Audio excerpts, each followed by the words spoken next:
It's Thursday, the 12th of June. Welcome to the President's Daily Brief. I'm Mike Baker, your eyes and ears on the world stage. All right, let's get briefed.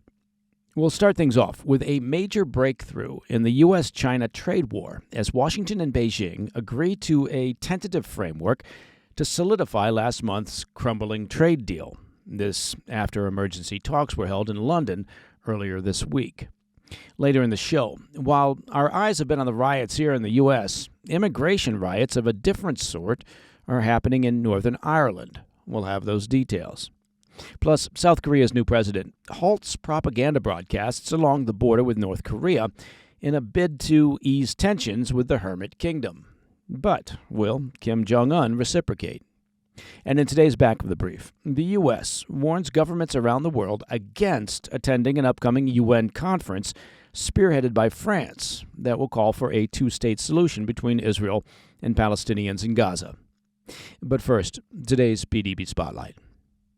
After several weeks of aggressive moves and counter-moves that left the U.S. China trade truce hanging by a thread, it appears a major crisis has been averted. Well, at least for now. On Wednesday, the U.S. and China announced that they've agreed to a framework that will get last month's fragile trade deal back on track and potentially pave the way for a more comprehensive long-term economic agreement sometime in the near future, perhaps. President Trump first announced the breakthrough in a post on social media, which came after 2 days of marathon emergency trade talks held in London. In essence, the framework will solidify an agreement reached last month between the U.S. and China in Geneva, which eased the triple-digit bilateral retaliatory tariffs, say that 3 times fast, that had upended global trade. That deal had nearly collapsed in recent weeks after China balked at walking back export restrictions on some rare earth minerals, prompting the Trump administration to place export restrictions on shipments of semiconductor design software, aircraft, and other goods to China. That's according to a report from Reuters. President Trump broke the escalating standoff last week by initiating a call with Chinese leader Xi Jinping. Following their conversation, officials from both countries hastily organized the meeting in London, which began on Monday. U.S. Commerce Secretary Howard Lutnick said the new framework would put, quote, meat on the bones of the Geneva deal, remove the restrictions on Chinese exports of rare earth minerals and magnets, and lift the U.S. export restrictions on Chinese goods in a, quote, balanced way. He added that the framework will be formally implemented after Trump and Xi officially sign off on the details in the coming days. China's vice commerce minister later echoed those remarks, saying an agreement on the framework had been reached in principle and was on its way back to Beijing for final approval. In a post on Truth Social, Trump confirmed the news, saying, quote, our deal with China is done, subject to final approval with President Xi and me. Full magnets and any necessary rare earths will be supplied up front by China. Likewise, we will provide to China what was agreed to, including Chinese students using our colleges and universities.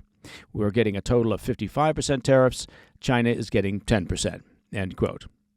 White House officials later elaborated on the details, saying the 55% tariff rate on Chinese goods is the sum of Trump's 10% baseline tariff on all global imports, plus the 20% tariff imposed earlier this year over China's role in fentanyl manufacturing, and the pre-existing 25% levy on Chinese goods from Trump's first term in office.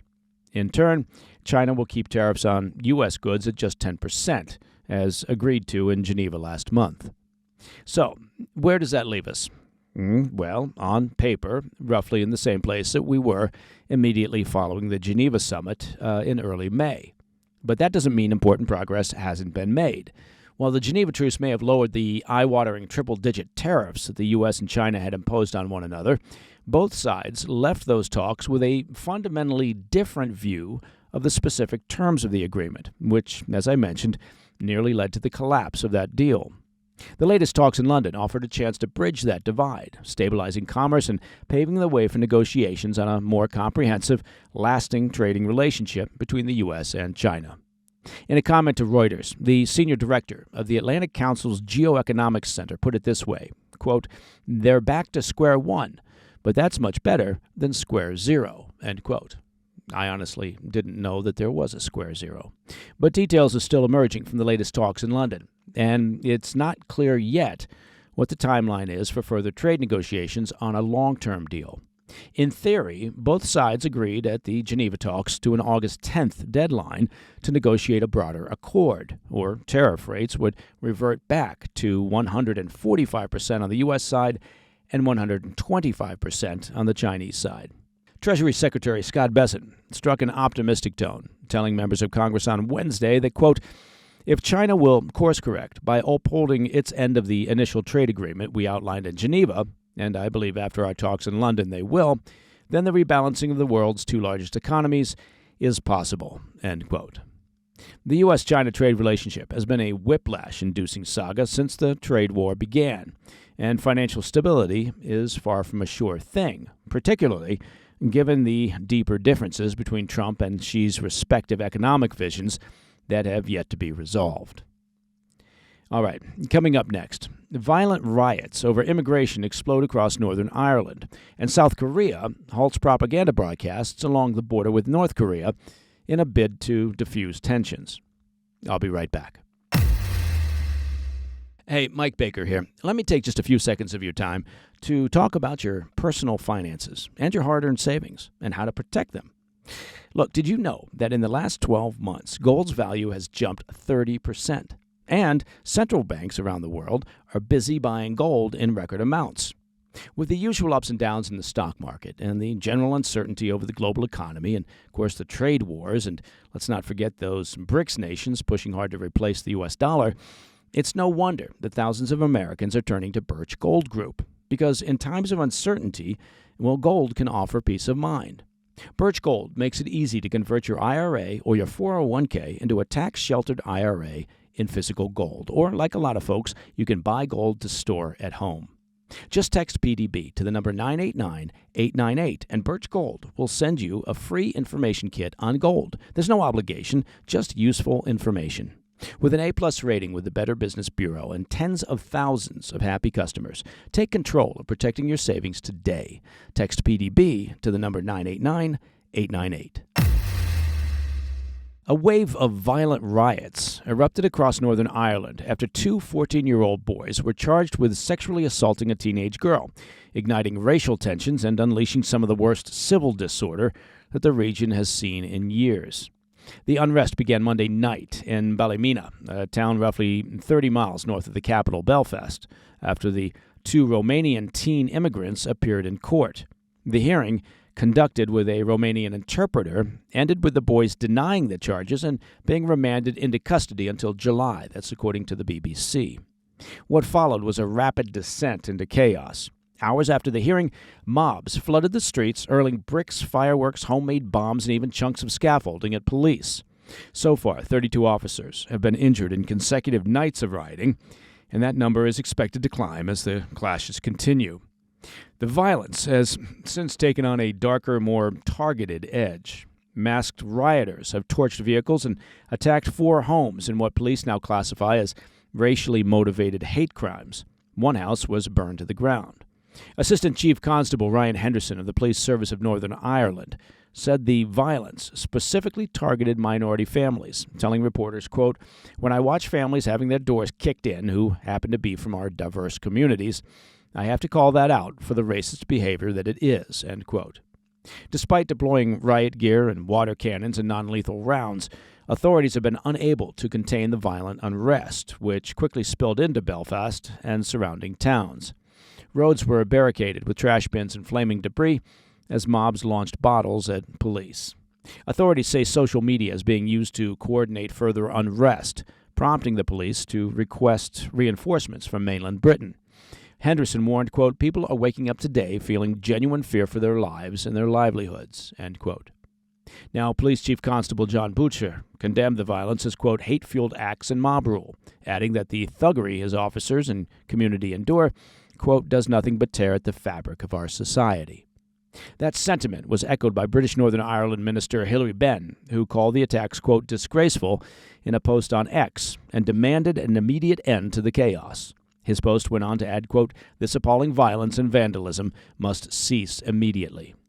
So far, 5 people have been arrested, and authorities say more arrests are inevitable as another night of violent disorder looms. The clashes have rekindled fears over the region's fragile stability nearly 3 decades after the Good Friday Agreement brought an end to what were known as the Troubles, which was a period of sectarian violence, of course, that left thousands dead. Okay, shifting to the Korean Peninsula. Newly elected South Korean President Lee Jae-myung has pulled the plug on the Cold War-style loudspeaker broadcasts along the North Korean border in what he hopes will dial down years of psychological warfare between the two countries. South Korea's defense ministry confirmed the decision on Wednesday, which was intended to, quote, restore trust in inter-Korean relations and promote peace on the Korean Peninsula. Lee, a liberal reformer who took office just last week after winning a snap election, had campaigned on silencing the broadcasts, calling them provocative. Until now, the loudspeakers had served as one of Seoul's most visible propaganda tools, blaring K-pop tracks and pro-democracy messages and news bulletins across the heavily fortified DMZ. But the system had been dormant until June 2024, when Seoul reactivated it in direct response to escalating provocations from the north. That's when, as longtime listeners of the PDB will recall, Kim Jong-un's regime launched its balloon campaign. You remember the balloons, a barrage of more than 7,000 trash-filled balloons sent over the border from May to November of last year.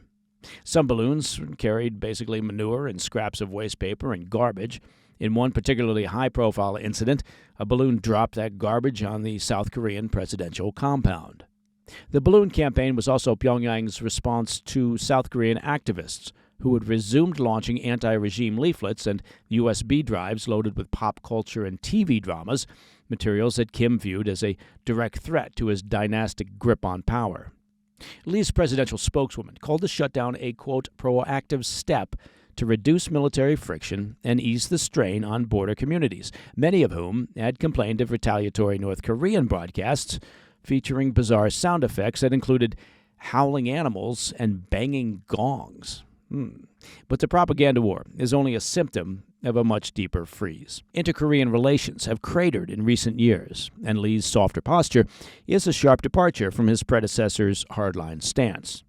Earlier this week, Lee's unification ministry urged activists to stop sending materials into the north, warning that the practice, quote, could heighten tensions and endanger civilians who are near the DMZ. Now, whether this olive branch will find a willing hand in Pyongyang is another matter entirely. North Korea hasn't engaged in formal talks since 2019, when negotiations with Washington collapsed over sanctions and demands for denuclearization.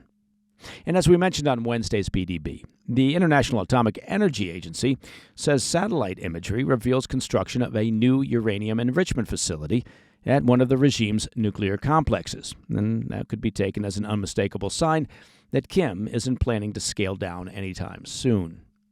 Then there's the Moscow connection. North Korea's military alliance with Russia is deepening fast, with thousands of North Korean troops sent to Ukraine to assist Russian forces. Western intelligence fears that Kim could be rewarded with advanced Russian weapons and technology in return.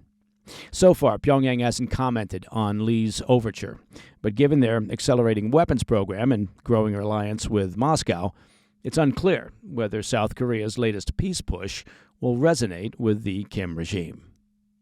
Okay, coming up next in the back of the brief. The U.S. warns governments around the world against attending an upcoming UN conference regarding a two-state solution to the Israel-Hamas conflict. I'll have those details next. Hey, Mike Baker here. Now, look, I probably don't need to tell you this, but Father's Day is coming up, right? It's right around the corner. This Father's Day, I tell you what, skip the socks or the tie or the bottle of cologne to go with the other 3 dozen colognes on the shelf and give that dude something he actually wants. And that would be steak. Seriously, but not just any steak. Give him beef from Tri-Tails. Look, Tri-Tails Beef is a real family-run Texas ranch. It's not some corporate meat factory. They raise and ship pasture-raised, grain-finished Black Angus beef straight from their ranch to your door. From now through June 15th, which, as you know, is Dad's Day, when you spend $399 or more, Tri-Tails will throw in 2 pounds of ground beef for free. That's enough for Dad to feed the whole crew. And from June 13th to 15th only, grab a Tri-Tails gift card for Dad, and they'll give you a 10% bonus card to use yourself. That's right. You gift one, you get one. Now go to trybeef.com/PDB to order in time. That's trybeef.com/PDB. Come on. On behalf of dads everywhere, Pop deserves a real steak. Let's make it happen. In today's Back of the Brief, the Trump administration is coming to the defense of Israel to denounce an upcoming diplomatic push led by France to advocate for a two-state solution in Gaza. On Tuesday, the White House sent a diplomatic cable discouraging governments around the world from attending a UN conference next week in New York City. Co-hosted by France and Saudi Arabia, the conference will center on the highly contentious debate over Palestinian statehood and is expected to lay out a roadmap for achieving formal recognition of such a state in the international community. The U.S. cable, reviewed exclusively by Reuters, reportedly warns participating countries that if they take any, quote, anti-Israel actions following the conference, it will be viewed as a rebuke of U.S. foreign policy interests and potentially result in diplomatic consequences from Washington. For some background, French President Emmanuel Macron first announced the conference in partnership with Saudi Arabia back in April, framing it as a provocative way to find solutions to the ongoing war in Gaza. France has long championed a two-state solution as a way to solve the conflict, reiterating their support for a Palestinian state following Hamas's brutal 7 October attacks, much to the dismay, of course, of Israel. But officials in Paris have always stopped short of formal recognition, as such a highly controversial move risks antagonizing leaders in Israel. Furthermore, France would risk isolating themselves on issues of Middle East diplomacy, as most major Western powers, including the U.S., and Britain, Germany, and Japan, do not acknowledge Palestine as a sovereign state.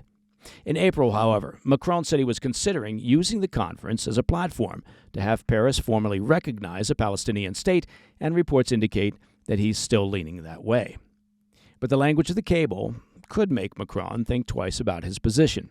It reads in part, quote, "We are urging governments not to participate in the conference, which we view as counterproductive to ongoing life-saving efforts to end the war in Gaza and free hostages. This conference undermines these delicate negotiations and emboldens Hamas at a time when the terrorist group has rejected proposals by the negotiators that Israel has accepted." It adds, quote, "Unilaterally recognizing a Palestine state would effectively make October 7th Palestinian Independence Day." Israeli leaders have repeatedly denounced the conference, saying such recognition by France would be tantamount to rewarding Hamas for their terrorism against Israel.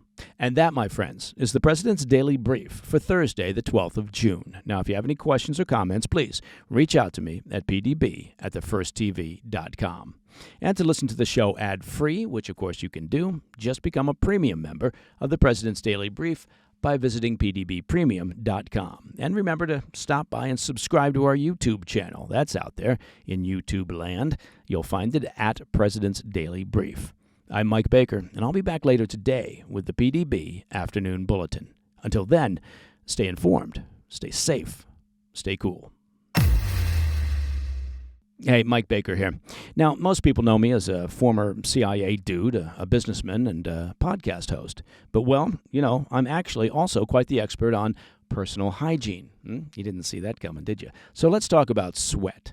You ever step outside and feel like you're instantly drenched in sweat? You know what I'm talking about. It's hot, it's incredibly humid, and it's like no matter what you do, the sweat doesn't stop. Well, I'm here to tell you there is a solution.